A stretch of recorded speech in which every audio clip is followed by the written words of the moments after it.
لا حول ولا قوة إلا بالله العلي العظيم. أعوذ بالله من الشيطان اللعين الرجيم. بسم الله الرحمن الرحيم.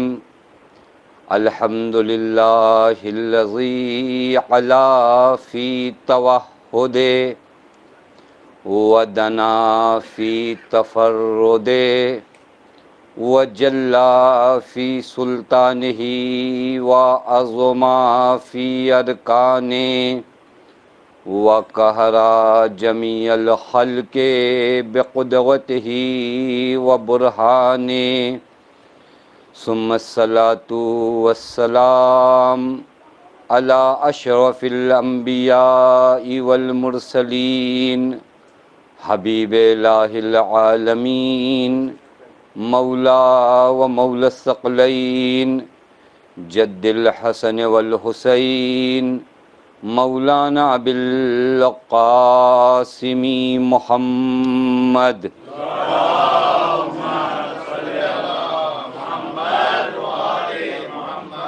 وعلى أهل بيته الطيبين الطاهرين المعصومين المظلومين المنتجبين لا سيما بقية الله في الأرضين واللعنة الدائمة الباقية العاجلة على أعدائهم ومنكري فضائلهم وغاصبي حقوقهم ومخربي شريعتهم أجمعين من الآن إلى يوم الدين. أما بعد، فقد قال الله الحكيم في محكم كتابه: بسم الله الرحمن الرحيم.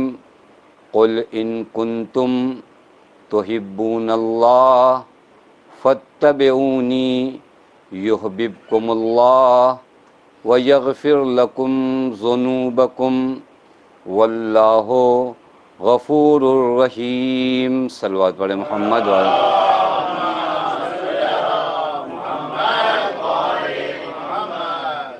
پروردگار عالم کا لاکھ لاکھ شکر ہے کہ اس معبود نے اس نورانی محفل میں ہمیں اور آپ کو حاضر ہونے کی توفیق عنایت فرمائی.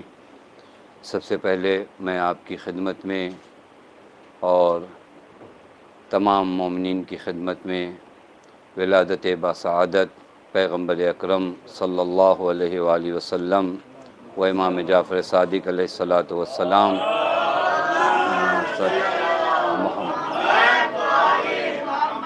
کی مناسبت پر تبریک اور تہنیت پیش کرتا اور ہم سب مل کر بارگاہ امام زمان اجل اللہ تعالیٰ فروج الشریف میں ایک صلوات کے ساتھ تبریک اور تہنیت پیش کریں. ایک صلوات پڑھیں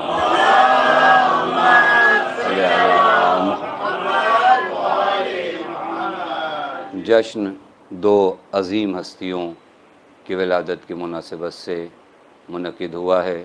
نظر امام زمان اجل اللہ تعالیٰ فروج الشریف بھی ہے. اللہم صلی محمد. دیکھیے، ہم غریبوں کے پاس اہل بیت کو ہدیہ دینے کے لیے کچھ نہیں ہے سوائے درود کے.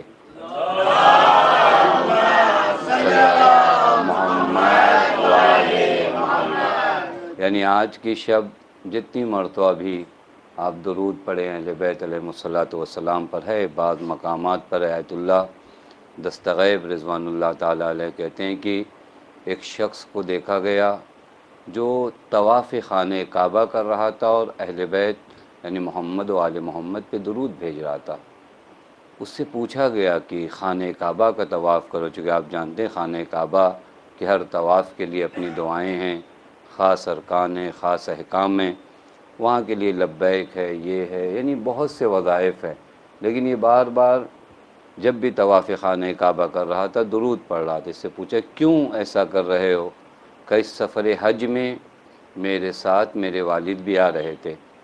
درمیان راہ وہ بیمار ہوئے اور شدید بیمار ہوئے، جاں کنی کا عالم ہوا اور میں نے اپنے والد کو، چونکہ حالت احتضار بڑا سخت مرحلہ ہے، دعا کریں آج کی شب کہ آسان یہ حالت احتضار گزرے، کہ ہم جو نام پوری زندگی لیتے رہے وقت آخر وہ نام لے سکیں۔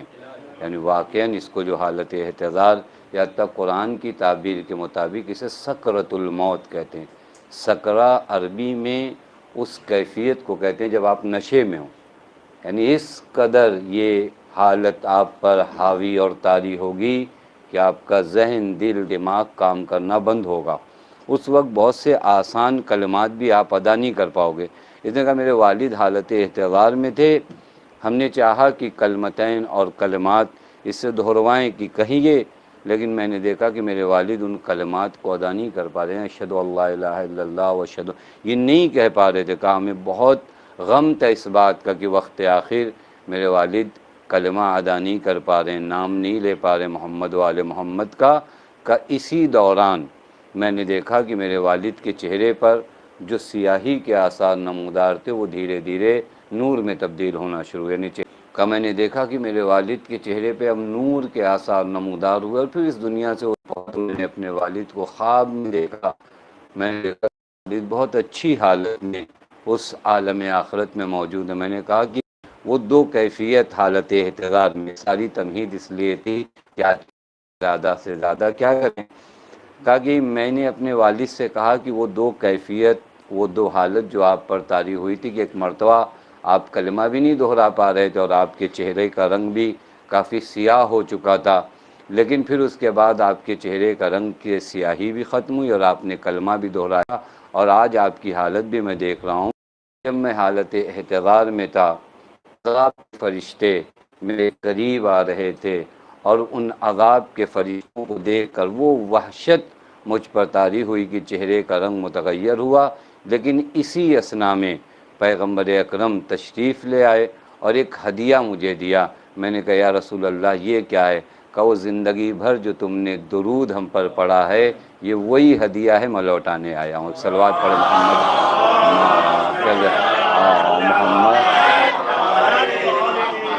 لہذا محفلوں میں جب ہم آیا کریں تو بار بار شعراء کو یا ناظموں کو، یہ خود ہمارے لیے ایک بہترین ثواب کا ذریعہ ہے۔ لگتا ایسا ہے کہ چونکہ ہمیں یاد ہے تو بہت آسان ہے۔ آیت اللہ بہجت رضوان اللہ تعالیٰ علیہ فرماتے ہیں کہ ذکر کی دنیا میں اس سے بڑا ذکر موجود نہیں۔ اب آپ کیا معنی کریں گے کہ یعنی درود ذکر کی دنیا میں اس سے بڑا ذکر موجود نہیں، اور اگر وقت ہوتا تو میں عرض کرتا کہ اصول دین بھی اسی صلوات میں موجود ہیں، اگر کبھی انسان غور سے آئے۔ بہرکیف جو موضوع گفتگو ہے وہ پیغمبر اکرم و امام جعفر صادق علیہ الصلوۃ والسلام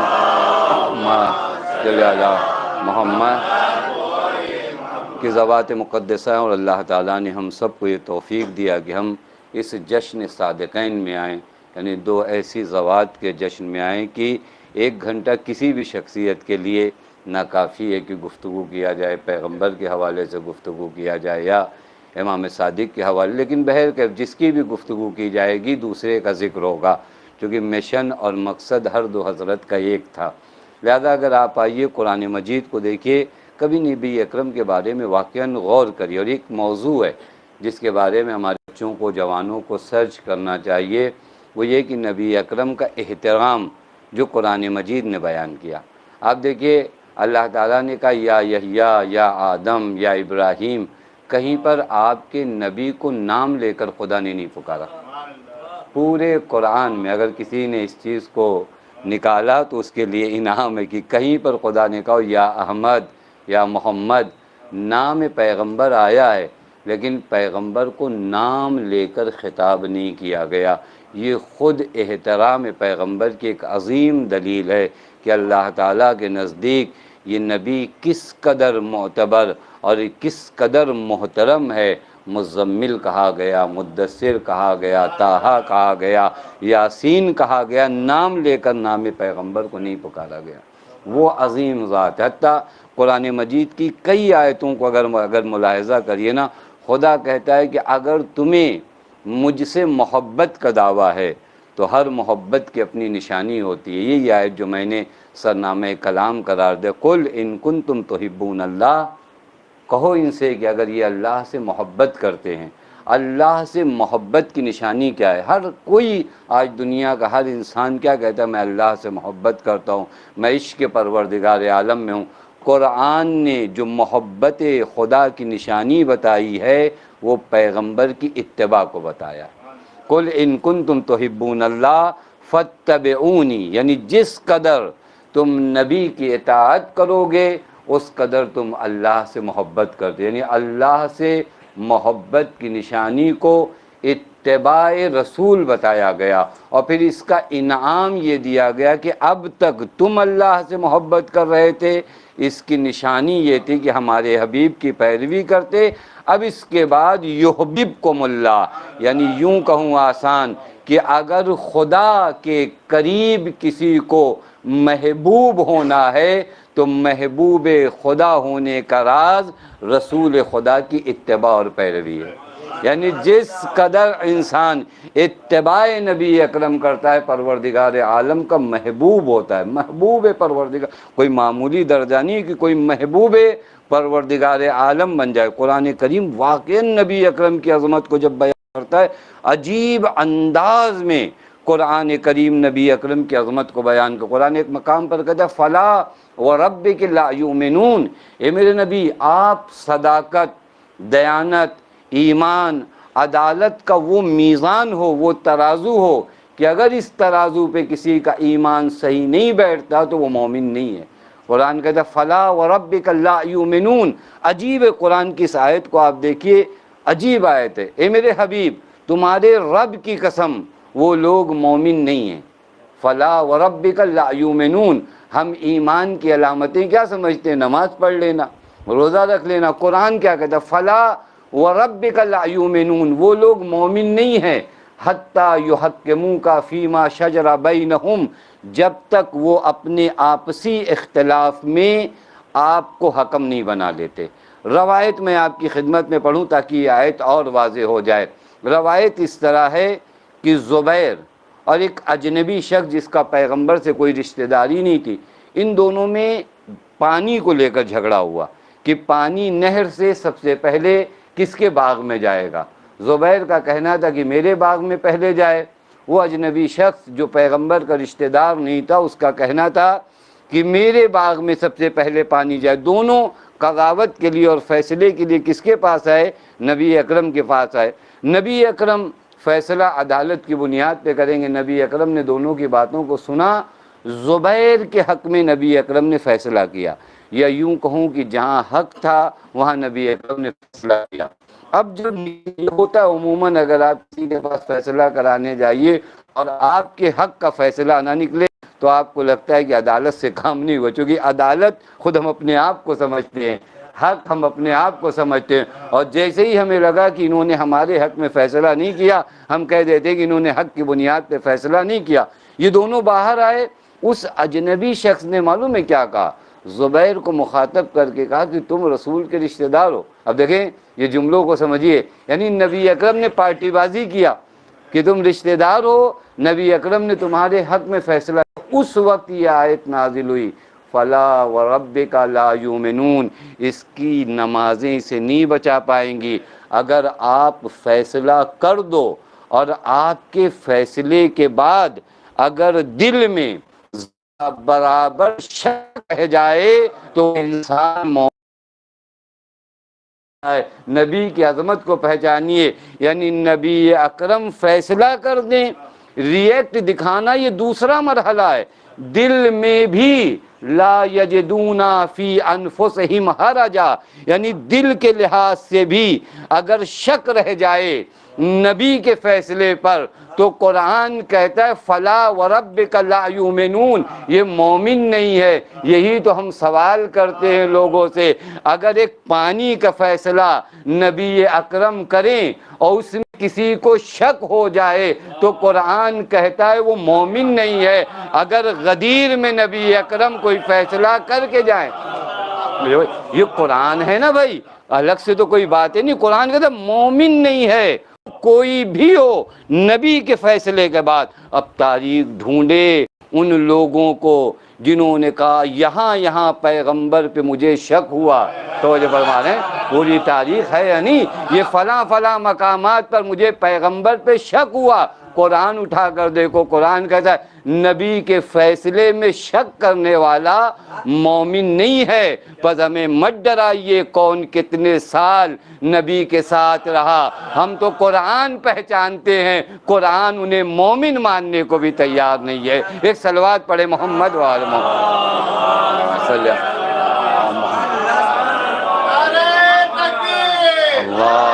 اکبر یا رسول اللہ یا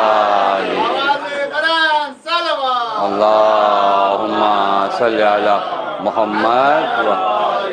قرآن انہیں مومن ماننے کو تیار نہیں۔ اس کے بعد اسی آیت میں قرآن کہتا ہے، جہاں تک مجھے آنا تھا یہ ساری تمہیدی گفتگو تھی، چونکہ آپ اس ولادت کی جشن میں تشریف فرما ہیں، ایک سوال اپنے آپ سے کیا جائے گا۔ اس کے بعد قرآن کہتا ہے وَيُسَلِّمُ تسلیما، اسی آیہ کریمہ میں، اور پھر ان لوگوں پر لازم اور ضروری ہے کہ آپ کے سامنے تسلیم ہو جائیں۔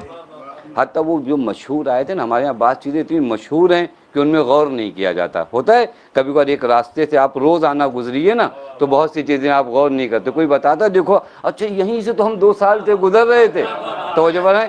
اسی طرح دین کی بھی کچھ باتیں ہیں، یہ ان اللہ و ملائکتہ، یہ آیت اتنی مرتبہ ہمارے ہاں نمازوں میں مجلسوں میں پڑھی جاتی ہیں، لیکن اس میں ذرا سے غور کریں۔ ان اللہ، خدا، ملائکہ یصلون علی النبی، وہ نبی پہ درود بھیجتے ہیں۔ یا ایھا الذین آمنوا، آپ بھی درود بھیجو، صلو علیہ۔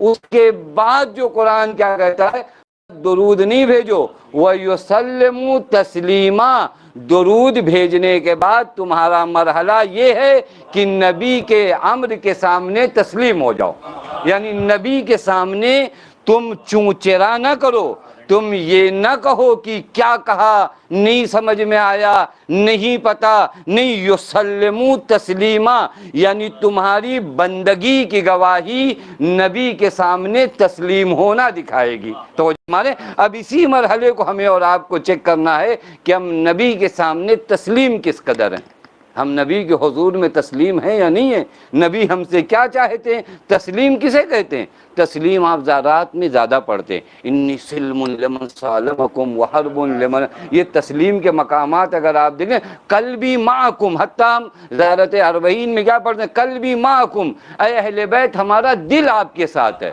ہمارا دل آپ کے ساتھ ہے، یعنی میرا دل تسلیم ہے آپ کے سامنے۔ یہ بھی جملہ عجیب ہے، قلبی، میرا دل سلم، تسلیم ہے آپ کے سامنے، ہاتھ نہیں، آنکھیں نہیں، زبان نہیں، کان نہیں، میرا دل آپ کے سامنے تسلیم ہے۔ یعنی کیا؟ یعنی اے اہل بیت، پورے اعضاء و جوارح پر حکومت ہے دل کی، اور یہی حاکم آپ کی تحت حکومت ہے، پس میرا دل آپ کی حکومت کے کنٹرول میں۔ اگر حاکم اہل بیت کی حکومت میں کنٹرول ہے تو جو رعایا ہیں اسے بھی اہل بیت کے سامنے ہونا چاہیے۔ اب زبان وہی بولے جو اہل بیت چاہیں، کان وہی سنے جو اہل بیت چاہیں، آنکھیں وہی دیکھیں جو اہل بیت چاہیں۔ اسی کو کہتے ہیں مقام تسلیم۔ لبیک یا حسین، لبیک یا حسین، یا اللہم صلی علی محمد۔ ہم جو جشن ولادت نبی اکرم و صادق آل محمد منا رہے ہیں، ایک سوال اپنے آپ سے کریں کہ میں نبی کے حضور میں کتنا تسلیم ہوں، نبی مجھ سے کیا چاہتے ہیں، نبی کے سامنے تسلیم ہوں یا تسلیم نہیں ہوں، یا فقط اس آیت کو دہراتا ہوں اور آیت کو دہرانے کے بعد ایک درود میں نے پڑھا، سارے وظیفے میرے ہو گئے۔ نہیں، نبی کے حضور میں تسلیم ہونے کا معنی کیا ہے؟ نبی کے حضور میں تسلیم ہونے کا معنی یہ ہے کہ نبی کے کردار کو، نبی کی صفات کو، نبی کی عادتوں کو، نبی کے اطوار کو اپنایا جائے۔ خدا کی قسم امت مسلمہ نے نبی کے کردار کو پیش نہیں کیا۔ نبی جس کو اللہ تعالیٰ نے نمونہ عمل قرار دیا تھا، نبی کو اسوہ حسنہ، قرآن لقد کان لکم فی رسول اللہ اسوۃ حسنہ، نبی اکرم اس ذات کا نام ہے۔ آپ اہل بیت سے کبھی آ کر پوچھئے کہ نبی کی عظمت اور نبی کا احترام کیا، دنیا والے آپ کو نہیں بتائیں گے کہ نبی کی عظمت کیا ہے۔ نبی کی عظمت تو آل محمد سے پوچھے. میں روایت دیکھ رہا تھا، ایک شخص ہے، چونکہ امام کی بھی ولادت قریب ہے، امام کا بھی ذکر ہو جائے. ایک شخص امام جعفر صادق علیہ الصلوۃ والسلام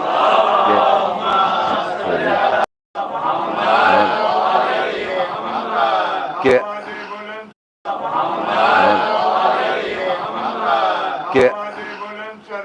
اللہم صل کہ اصحاب میں سے ہے، کئی دنوں تک مولا حضور میں نہیں آئے. حضرت نے پوچھا کہاں تھے اتنے دنوں تک نہیں آئے؟ کہا مولا اللہ نے مجھے ایک بیٹا عنایت فرمایا. حضرت نے دوسرا سوال معلوم ہے کیا کہ حضرت نے فرمایا اس کا نام کیا رکھا؟ کہا مولا میں نے اس کا نام محمد رکھا ہے. تاریخ کہتی حضرت نام محمد لیتے جا رہے تھے، اتنا قریب ہو گئے تھے زمین سے کہ قریب تھا کہ یہ پیشانی زمین پہ جا لگے. یعنی نام پیغمبر کے حضور میں صادق آل محمد اس قدر تعظیم، شاید یہ سنت جو ہمارے ہاں خطبے میں ہم پیغمبر کا نام آتا ہے تو سینے پہ ہاتھ رکھتے ہیں، سروں کو جھکاتے ہیں، یہ سنت امام جعفر صادق علیہ الصلوۃ والسلام ہے. اس قدر عظیم ہے صلی محمد، اس قدر عظیم ہے نام پیغمبر، اس قدر عظیم ہے نام پیغمبر. خدا کی قسم آپ آئیے کبھی گفتگو کریے پیغمبر. میں نے عرض کیا یہ ایک ٹاپک ہے، عموماً ہر چیزیں تو محفلوں اور مجلسوں میں اتنا وقت نہیں ہوتا کہ ساری چیزیں بیان کیا جائے. آج کا زمانہ آسان ہے، موبائل پہ ہزاروں کام کرتے ہیں. آپ ان آیات کو نکالیے موبائل پر جو آیات آپ کے نبی اکرم کے بارے میں. دیکھیے قرآن کس طرح نبی اکرم سے گفتگو کرتا ہے، قرآن کس انداز میں نبی اکرم کو پیش کرتا ہے، قرآن کس قدر نبی اکرم کی تعظیم کو بیان کرتا ہے. بہرکیف نبی اکرم کے حضور میں ہم سر تسلیم کو خم کیے ہوئے ہیں یا نہیں، ہم آئیں چیک کریں. میں ایک سوال آپ کی خدمت میں عرض کروں اور وہیں سے گفتگو کو چھیڑوں کہ نبی اکرم نے 23 سال بعثت کے بعد جو خدمات انجام دیں، ایک پورے معاشرے کو، ایک پوری سوسائٹی کو، ایک پورے کلچر کو چینج کیا یا نہیں چینج کیا؟ خدا کی قسم 23 سال تک وہ زندگی نبی اکرم نے گزاری ہے. 23 سال کی کوئی معمولی مرحلہ نہیں ہے، لیکن ان 23 سالوں میں نبی اکرم نے وہ انقلاب برپا کیا، وہ انقلاب. آپ دیکھیے جا کر سیدہ عالمیان خطبہ فدقیہ میں کیا فرماتی ہے، معاشرہ کہاں پر تھا؟ بی بی فرماتی کنتم علی شفا حفرۃ من النار، تم لوگ جہنم کے دہانے پہ تھے، وہاں سے میرے بابا نکال کر تمہیں یہاں تک لے آئے. یعنی تم کہاں پر تھے؟ تم دنیاوی لحاظ سے بھی پچھڑے لوگوں میں شمار ہوتے تھے، تم آخرت کے لحاظ سے اور دین کے لحاظ سے بھی جہنم کے دہانے پہ تھے. وہ قوم جہاں پر ایک اونٹ کے لیے نہ جانے کتنے سال تک جنگ ہوتی تھی، وہ قوم جہاں پر زنا کرنے کے لیے لوگ اپنے گھروں میں پرچم نصب کیا کرتے تھے، وہ قوم نہ جہاں پر اخلاص تھا، نہ جہاں پر ایثار تھا، نہ جہاں پر شجاعت تھی. اس نبی نے 23 سالوں میں کیا کیا کہ اس قوم سے کبھی سلمان بنا، کبھی مقداد بنا، کبھی ابو ذر بنا. اتنا چینج کر دیا تھا نبی اکرم نے اس قوم کو کہ جب مکے سے مہاجرین آئے ہیں نا تو مدینے والوں نے اپنا گھر دینا شروع کر دیا. عجیب نہیں ہے یہ معاشرہ کتنا بدل دیا؟ جو معاشرہ ایک اونٹ کے لیے سالوں لڑتا ہو، وہ معاشرہ اتنا چینج ہوا کہ اپنا گھر خالی کرتا تھا. کس کے لیے؟ کہ مہاجرین اپنا گھر چھوڑ کر آئے ہیں، ہم کہیں اور رہ لیں گے، یہ مہاجرین ہمارے گھر میں رہیں. کیا کیا نبی اکرم نے؟ اگر ہم سے سوال کیا جائے کہ تمہارے نبی کی کامیابی کا راز کیا ہے، یہ 23 سالوں میں رشتہ ٹوٹا نہیں نبی اکرم سے. 1400 سال ہو گئے، خدا کی قسم 23 سال تک کوئی آئے خدمت کرے، بھول جاتی ہے دنیا اسے، لیکن 1400 سال گزر گئے لیکن نبی اکرم بھلائے نہیں گئے. جبکہ کوشش کی گئی، شام کے دربار سے آوازیں اٹھیں کہ اللہ دفنن دفنا، جب تک ہم نام پیغمبر کو دفن نہیں کر لیں گے تب تک ہم چین سے نہیں بیٹھیں گے. لیکن وہ سب دفن ہو گئے، نام پیغمبر اب بھی منارہ اذان پہ باقی ہے، نہیں باقی نام اللہم. ساری کوششیں ہوئیں نام پیغمبر کو ختم کرنے کی، نام پیغمبر ختم نہیں ہوا.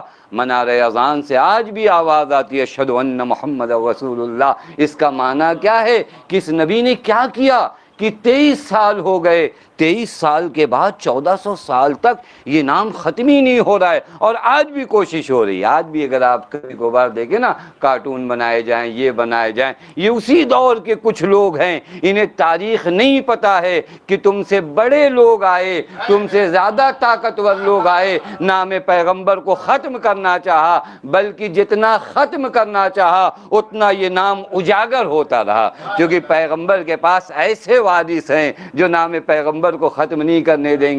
کل شام کی حکومت نے جب نام پیغمبر کو ختم کرنا چاہا تو نو کے نیزہ پہ ایک سر آیا جس نے کہا نام پیغمبر کو ختم نہیں ہونے دوں گا۔ آج بھی اگر دنیا والے نام پیغمبر کو ختم کرنا چاہتے ہیں تو انہیں معلوم ہونا چاہیے ایک وارث ہے پیغمبر کا پردہ غیب میں جو نام پیغمبر کو باقی رکھے گا۔ توجہ فرما رہے ہیں، لہٰذا ہم خود چیک کریں کہ نبی اکرم نے ان 23 سالوں میں کیا کیا، نبی کی وہ کون سی صفات تھی جو ایک مشن لے کر چلنے کے لیے بہت ضروری ہے۔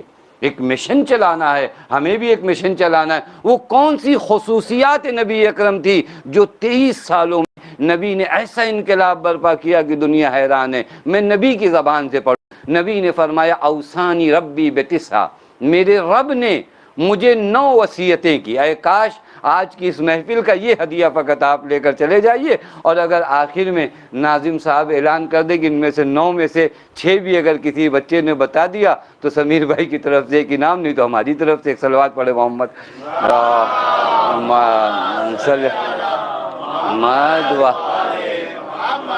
پیغمبر فرماتے 9 چیزیں وصیت کیا میرے رب نے۔ کتنی چیزیں؟ 9 چیزیں مجھے میرے رب نے وصیت کیا۔ رب وصیت کرے اپنے نبی کو، اور یہی 9 چیزیں پیغمبر کی کامیابی کی دلیل ہیں۔ اور آج بھی اگر کوئی بھی مشن آپ کائنات کا لے کر چلنا چاہتے ہو، یہ 9 چیزیں اگر آپ کے پاس ہیں تو کامیاب ہوگے، اگر یہ 9 چیزیں نہیں ہیں تو ناکام ہیں۔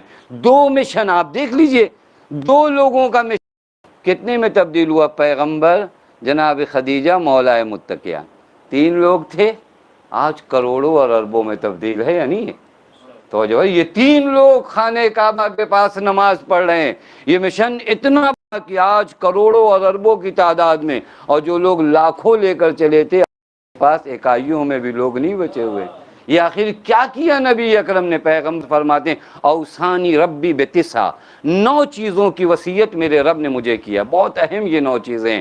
پہلی چیز اوصانی ربی الاخلاص فی السر والعلانیہ، پہلی چیز جو میرے رب نے مجھے وصیت کیا کہ میرے نبی یہ تمہارا اسلحہ ہے۔ پہلا اسلحہ نبی کا معلوم ہے کیا ہے؟ خلوص ہے۔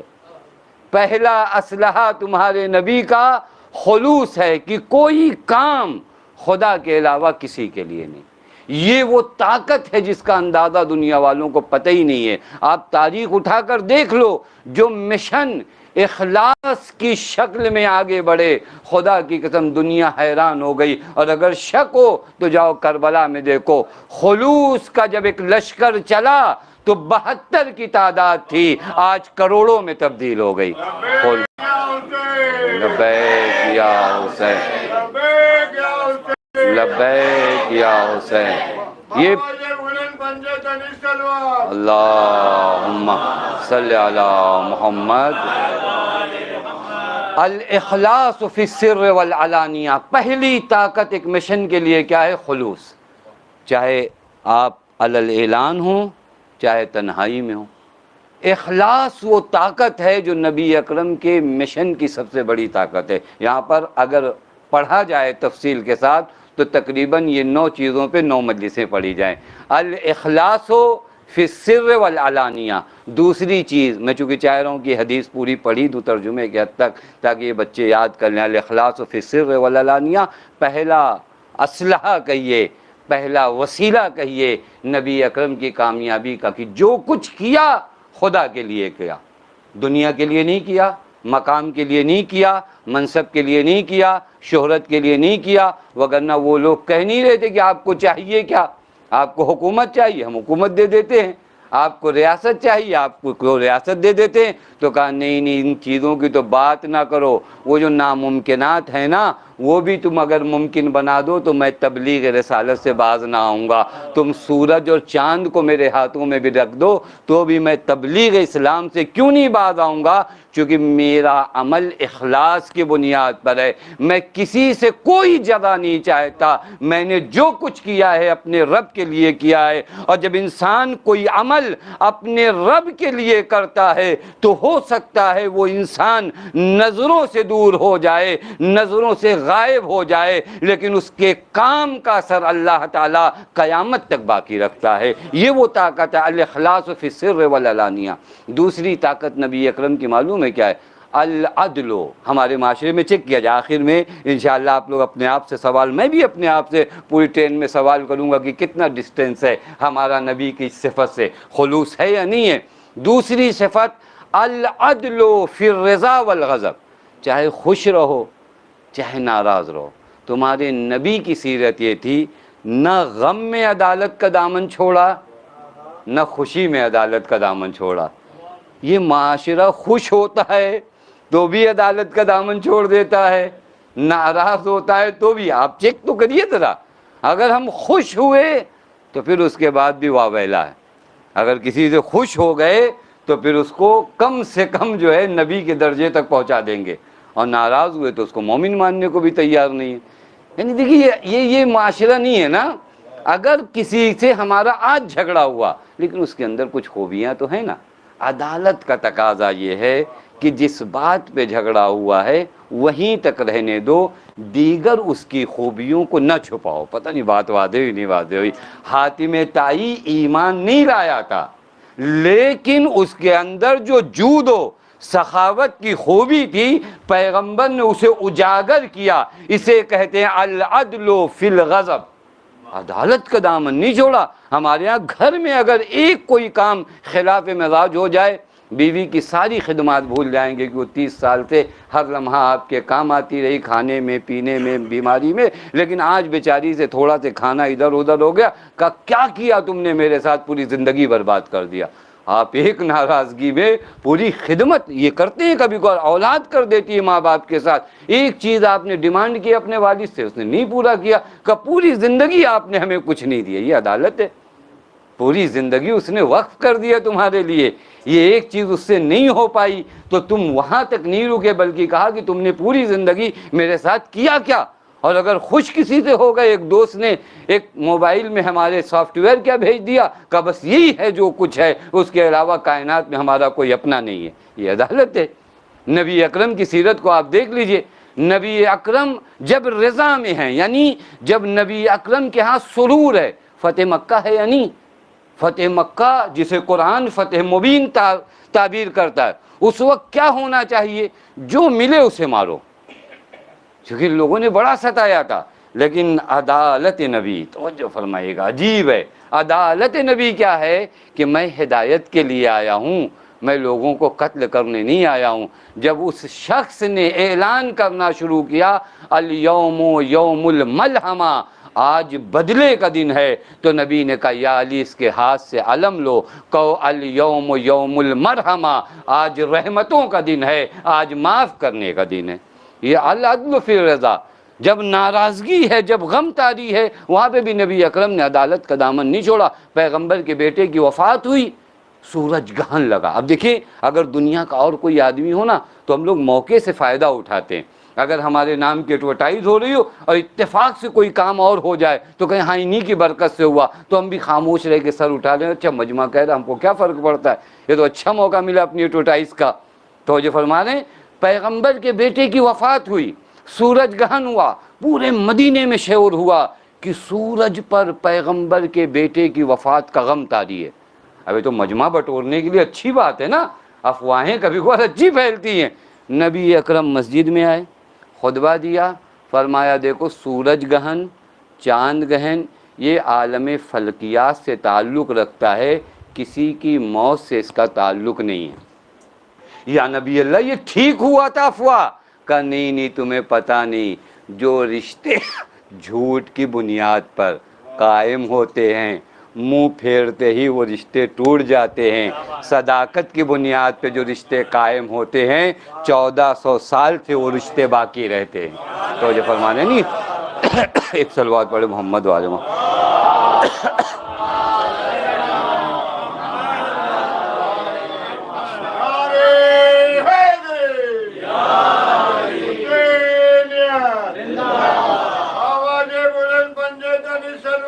اللہم صلی علی محمد العدل فی الرضا والغضب. خدا کی قسم آپ اپلائی کریے تھوڑا نبی کی سیرت کو اپنے گھر میں اپنے معاشرے میں اپلائی تو کیا جائے. ہم راضی ہوں تب بھی عدالت, ہم غضب اور ناراض ہوں تب بھی عدالت. اس کے بعد پیغمبر فرماتے میرے رب نے مجھے وصیت کیا والقصد فی الغنا والفقر. میانہ روی, میانہ روی یہ عجیب ہے. ہم کبھی کبھار مسجد میں زیادہ دکھائی دیتے اپنے کام پہ نہیں جاتے, اور کبھی کبھار کام پہ زیادہ ہوتے مسجد میں نہیں آتے, اور پھر کہتے کامیاب نہیں ہو رہے. تو وہ جو فرما رہے دین آپ کو ہرگز یہ نہیں کہتا کہ دن بھر بیٹھ کر مسجد میں نماز پڑھو اور تمہارے گھر کے بچے بھوکے رہیں.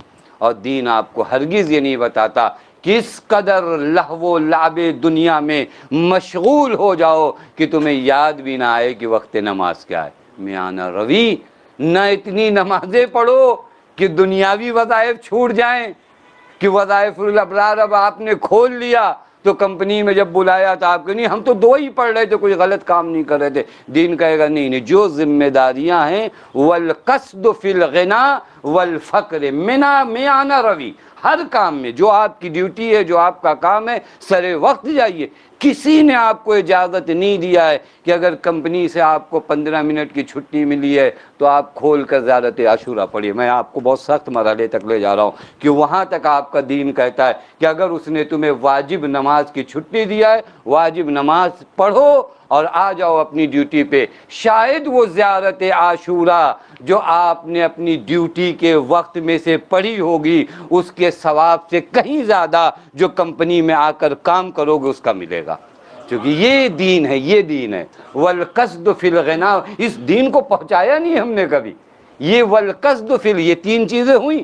اس کے بعد نبی فرماتے میرے رب نے مجھے وصیت کیا ان اوتیا من حرمنی, میں ہر اس انسان کو عطا کروں جس نے مجھے محروم رکھا ہے. آپ کبھی ڈسٹینس دیکھیے گا, فاصلہ نبی کا امت سے کتنا ہے. جس نے مجھے محروم رکھا میں اسے عطا کروں. ہے ہمارے معاشرے میں یہ, ہم تو کہیں لکھ کر بیٹھتے ہیں کہ اچھا فلاں وقت آپ نے ہم کو نہیں دیا تھا, اب اس وقت کا انتظار بڑی بے چینی سے کہ کبھی آپ پھنسو. یہ امت محمد ہے, یہ نبی کی امت ہے. نبی کو وصیت کیا خدا نے جو تمہیں محروم رکھے اسے عطا کرو. دین ایسے نہیں پھیلا ہے, خدا کی قسم دین ایسے نہیں پھیلا ہے. بہت سے لوگوں نے شیب ابی طالب, آپ کو یاد ہے ابھی تذکرہ ہوا تھا اشعار میں شیب ابی طالب کا. شیب ابی طالب میں 3 دن ایسے گزر جاتے تھے کہ جناب خدیجہ اور نبی اکرم کو ایک کھجور پر اکتفا کرنا پڑتا تھا. ان لوگوں نے اس قدر پابندی لگائی تھی, لیکن یہی خدیجہ یہی نبی اکرم کا گھر ان لوگوں کے لیے کھلا ہوا تھا. ان اوتی من حرمنی. پھر اس کے بعد نبی اکرم کیا فرماتے ہیں ان اصلا من قطعنی, جو مجھ سے رابطہ توڑے میرے خدا نے حکم دیا ہے تم اس سے رابطہ نہ توڑو. کتنا فاصلہ ہے. ہم اپنے سگے بھائی کے فون کا انتظار کرتے ہیں کہ 4 مرتبہ ہم نے کیا, اب حق بنتا ہے کہ اسے کرنا چاہیے. اور پھر شیطان اتنے ایکسکیوز بنا کے آپ کے ذہن میں ڈالتا ہے کہ اچھی بات نہیں ہے بار بار ہم ہی کریں, انہیں بھی تو خیال آنا چاہیے, انہیں بھی تو فون کرنا چاہیے, میں ہی کیوں بار بار ملنے جاؤں اور میں ہی کیوں گروں. یہ جملے شیطانی جملے ہیں جو بار بار آپ کو آ کر بتاتے ہیں میں گر جاؤں. کچھ عزت نفس بھی ہوتی ہے اور ہم ہی بار بار. نبی اکرم فرماتے میرے رب نے مجھ سے کیا کہا, جو آپ سے ملنے آ رہا ہے اس سے ملے تو کیا ملے. نبی کہہ رہے ہیں جو نہیں مل رہا ہے اس سے مل کر بتاؤ تو یہ اخلاق ہے. ان اصل قطعنی, آپ فاصلہ دیکھیے گا. اس کے بعد نبی اکرم فرماتے ہیں ان عفو من ظلمنی, میرے رب نے مجھے حکم دیا ہے کہ ہر اس انسان کو معاف کر دوں جس نے مجھ پہ ظلم کیا. یہ ہے, یہ نبی کی امت وہ امت ہے جس نے نبی کو کہہ سکے کہ ہم نے نبی کی سیرت. میں آپ کی خدمت میں ایک تاریخی واقعہ بڑا مختصر پڑھوں. معلوم ہے امام جعفر صادق علیہ الصلوۃ والسلام محمد مسجد النبی میں نماز پڑھ رہے تھے، ایک بوڑھا شخص وہاں سویا ہوا تھا، اس کے اپنی ایک تھیلی تھی 100 دینار کی، اب بوڑھا شخص اپنے پاس اپنی تھیلی رکھ کے سویا ہوا تھا، کسی نے اس تھیلی کو اڑا دیا یا ان کو لگا کہ یہ غائب ہو گئی۔ اب نماز چھٹے امام پڑھنے، پہچانتا بھی نہیں حضرت کو، جب اس نے اپنی تھیلی ڈھونڈا وہ نہیں ملی، اس نے حضرت کی ابا پکڑی، کہا آپ ہی نے لیا۔ حضرت نے فرمایا نہیں ہم نے نہیں لیا، ہم نے عبادت کر رہے تھے۔ کہا نہیں نہیں آپ کے علاوہ یہاں پر کوئی اور ہے نہیں۔ حضرت نے فرمایا کتنا مال تھا؟ اس نے کہا 100 دینار تھا۔ حضرت نے کہا کہ میرے گھر سے 100 دینار لا کے ان عفو من ظلمن، یہ سیرت کا کتنا فاصلہ ہے۔ 100 دینار لا کے دیا۔ اب یہ بوڑھا شخص جب اپنے گھر گیا تو اس کے ساتھ کچھ لوگ آئے تو وہ تھیلی لے کر وہ گئے تھے۔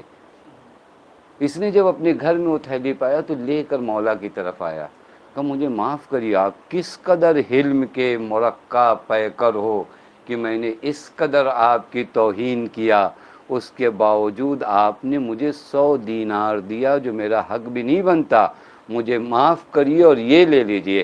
حضرت نے 2 جملے فرمائے، کہ معاف بھی کیا اور جو دے دیتے ہیں وہ واپس نہیں لیتے۔ توجہ فرما دیں، ہم جو دے دیتے ہیں وہ یہ کیا ہے؟ ان عفو عمن ظلمنی، جو ہم پر ظلم کرے۔ یہ ہمارے معاشرے میں معاف کرنے کا رواج تو ختم ہو گیا، کینہ حسد لے کر بیٹھے ہیں کہ نہیں فلاں ہمارے یہاں نہیں آئے تھے، ہم نہیں جا کے بتائیں گے، تبھی تو پتہ یہ نبی کی امت نہیں ہے۔ اس طرح مشن آگے نہیں بڑھتا، اس طرح ہدف آگے نہیں بڑھتا۔ اس کے بعد یہ 6 چیزیں ہوئیں، 3 چیزیں اور مختصر بہت جلدی جلدی سن لیجئے کہ نبی اکرم فرماتے اوصانی ربی بتسع، میرے رب نے 9 نصیحتیں اور 9 وصیتیں کی۔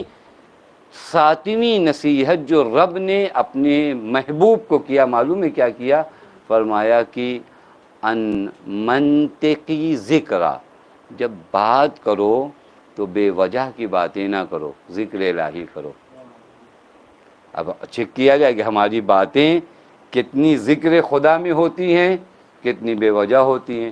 وَأَن نَظَرِي، اور میری نظر، نگاہ سب کرتے ہیں لیکن نگاہ تماشائی اور ہوتی ہے، عبرت کی نگاہیں اور ہوتی ہیں۔ تماشائی نگاہ اپنے کو واسطے، آپ تماشا دیکھنے جائیں نا آپ کو فرق نہیں پڑتا، کہیں تماشا ہو رہا ہو تو انسان دیکھ کر گزر جاتا ہے، لیکن عبرت کی نگاہیں کیسی ہوتی معلوم ہے؟ اگر کسی بیمار کو یہ نگاہ دیکھتی ہے تو فوراً سمجھتی ہے یہ صحت ہمیشہ کی نہیں ہے، آج میں صحیح ہوں کل میں بیمار ہوں، یہ نگاہ چینج کر دی ہے۔ اگر تابوت میں کسی جنازے کو دیکھا نا تو تماشائی نگاہ کہا لگا کر چلی جاتی ہے، عبرت کی نگاہ کھڑی ہو کر وہاں پر سمجھتی ہے کہ یہی انجام میرا بھی ہونے والا ہے اور اس دن کے لیے میں نے کیا تیاری کیا ہے۔ توجہ فرما دیں۔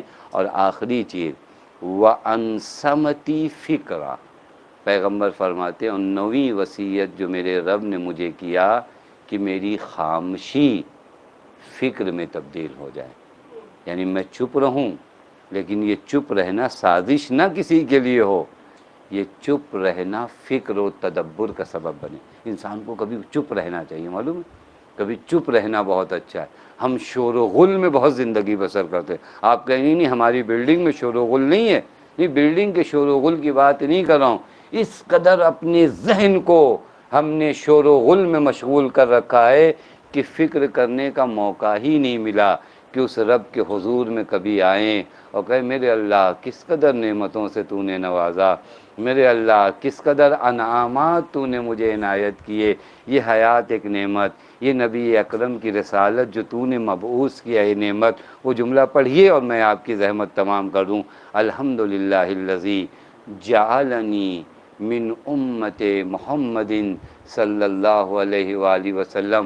مولا فرماتے ہیں جب صبح اٹھو تو کئی شکر ادا کرو، ان میں سے ایک شکریہ ادا کرو کہ میرے اللہ تیری مدح ہے کہ تو نے مجھے قرار دیا، کس میں سے قرار دیا؟ امت محمد میں سے قرار دیا، کیونکہ قیامت کے بارے میں ملتا ہے کہ جب قیامت کا محشر بپا ہوگا ہر نبی کہے گا رب نفسی، میرے اللہ میری امت کو بچا لے۔ ایسے نبی کی امت میں سے اللہ نے تمہیں قرار دیا ہے، شکر کی جگہ ہے کہ میرے اللہ تو نے ہمیں رحمت للعالمین کی امت میں سے قرار دیا۔ جسے مبعوث کرنے کے بعد تو نے کہا لقد من اللہ علی المؤمنین اذ بعث فیہم رسولا، ہم نے مومنین پر احسان کیا ہے، اللہ نے بہت نعمتیں دیا لیکن جتایا نہیں ہے۔ نبی کی نبوت اور بعثت کو اللہ نے جتایا ہے۔ اے مومنین لقد من اللہ علی المؤمنین اذ بعث فیہم رسولا، ہم نے مومنین پر احسان کیا جو ان کے درمیان اپنے نبی کو بھیجا ہے۔ یہ احسان خدا کا شکر کیا ہے معلوم ہے؟ من یطع اللہ والرسول فاولئک مع الذین انعم اللہ، جو اللہ کی اطاعت کرے، رسول کی اطاعت کرے، کل قیامت میں وہ انسان انعم اللہ علیہم، ان لوگوں کے ہمراہ ہوگا جن پر اللہ کی نعمت ہوگی، من النبیین والصدیقین والشہداء والصالحین وحسن اولئک رفیقا۔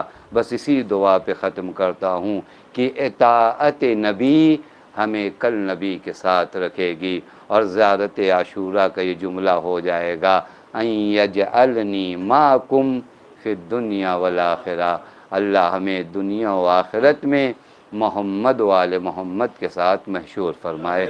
بار الہ تجھے تیرے حق کا واسطہ، آل محمد کے حق کا واسطہ، ہمیں جو بیمار نے شفائے کامل و عاجل عنایت فرما، جو پریشان ان کی پریشانیوں کو دور فرما، جو مقروض ہیں ان کے قرض غیب سے ادا فرما۔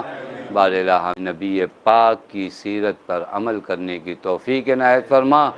بار الہ تجھے تیرے حق کا واسطہ، آل محمد کے حق کا واسطہ، ہم سب کو حج و زیارات سے مشرف فرما، جو بیمار انہیں شفائے کامل و عاجل عنایت فرما۔ معبود اس پر مسرت محفل کے صدقے میں جو بے اولاد ہیں انہیں اولاد صالح عنایت فرما۔ بار الہ تجھے تیرے حق کا واسطہ، آل محمد کے حق کا واسطہ، معبود تجھے نبی پاک امام جعفر صادق و جناب زینب علیہم الصلاۃ والسلام کا واسطہ، وارث عدل و انصاف امام زمان کے ظہور میں تعجیل فرما، ہمیں ان کے اعوان و انصار میں شمار فرما۔ ربنا تقبل منا انک انت السمیع